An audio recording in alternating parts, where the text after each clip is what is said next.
Hi friends, please subscribe to Amravati Media and press the bell icon for more latest updates.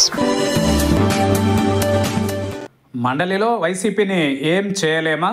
కూటమికి కొరుకుడు పడని chairman. ఆంధ్రప్రదేశ్లో కూటమి ప్రభుత్వం ఏర్పడి ఏడాది కావస్తోంది. రాష్ట్రంలో అధికారం మారిన వెంటనే కొందరు, ఆ తర్వాత మరికొందరు వైసీపీ ఎమ్మెల్సీలు ఆ పార్టీకి రాజీనామాలు చేశారు. కానీ ఇంతవరకు ఒక్క రాజీనామా కూడా మండలి చైర్మన్ ఆమోదం పొందలేదు. ఇప్పటి వరకు మొత్తం 6 ఎమ్మెల్సీలు వైసీపీకి బై బై చెప్పేశారు. కొందరు కూటమి పార్టీలతో టచ్లోకి వెళ్లారు. ఈ క్రమంలో రాజీనామాల ఆమోదం కోసం ఇంకెన్నాళ్లు ఎదురు చూడాలన్న ప్రశ్నలు వస్తున్నాయట.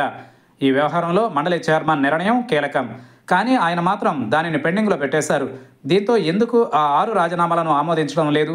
ఆ విషయంలో చైర్మన్కు ఇబ్బందులున్నాయా, లేక ఇతర కారణాలున్నాయా అన్న చర్చ జరుగుతోంది ఏపీ పొలిటికల్ సర్కిల్స్లో. ఏపీ శాసన మండలిలో వైసీపీకి పూర్తి సంఖ్యాబలం ఉంది. అయితే శాసనసభ తరహాలోనే మండలిలోనూ పూర్తిస్థాయి మెజారిటీ కోరుకుంటోంది కూటమి. ఇందుకోసం వైసీపీ ఎమ్మెల్సీలను ఆకర్షిస్తోందని, అందుకు తగ్గట్టే వాళ్ళు కూడా కొందరు కూటమి పార్టీలకు టచ్లోకి వెళుతున్నారనేది రాజకీయ వర్గాల మాట. ఇప్పటి వరకు జయమంగళ వెంకటరమణ, బల్లి కళ్యాణ్ చక్రవర్తి, మర్రి రాజశేఖర్, కర్రి పద్మశ్రీ, పోతుల సునీత రాజీనామా చేశారు. ఇక తాజాగా జకియా ఖానం కూడా ఫ్యాన్ పార్టీకి గుడ్ బై కొట్టేశారు. జకియా మినహా మిగతా వాళ్ళంతా తమ రాజీనామాలు ఆమోదించమంటూ సభలోనే చైర్మన్ను కోరారు. కానీ ఇప్పటి వరకు ఆయన ఎలాంటి నిర్ణయం తీసుకోలేదు.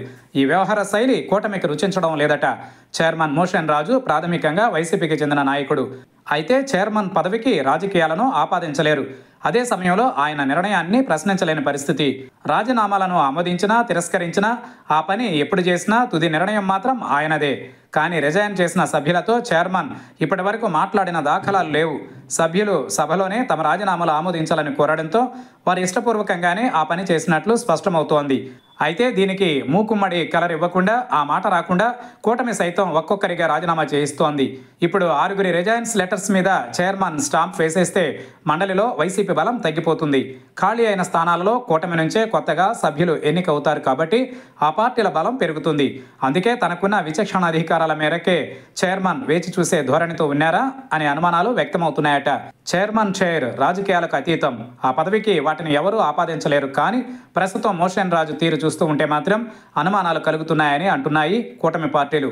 ఇప్పుడు రాజీనామా చేసిన వారి పదవీ కాలాన్ని సైతం పరిగణలోనికి తీసుకోవాల్సి ఉంటుంది. ఒకవేళ ఆమోదించినా తిరిగి వీరికే అవకాశం వస్తుందా లేదా అన్న విషయంలో స్పష్టత లేదు. అందుకే వాళ్ళు కూడా నాడు సభలో అడగడం మినహా తర్వాత పెద్దగా ఒత్తిడి చేసి ఉండకపోవచ్చునన్నది ఇంకో వెర్షన్. దీంతో అసలు ఇప్పుడు మండలి చైర్మన్ ఈ రాజీనామాల విషయంలో ఎలాంటి నిర్ణయం తీసుకుంటారు, ఎప్పుడు తీసుకుంటారన్నది ప్రశ్నార్థకంగా మారింది. ఇక తాజాగా రాజీనామా చేసిన జకియా ఖానం మొదట టీడీపీకి టచ్లోకి వెళ్లారు. తర్వాత బీజేపీలో చేరడంతో కూటమి వర్గాలలో కొత్త చర్చ మొదలైందట. మొత్తం మీద ఎమ్మెల్సీల రాజీనామాలు, వాటి ఆమోదం ఏపీ పొలిటికల్ సర్కిల్స్లో కొత్త చర్చకు దారితీస్తున్నాయి.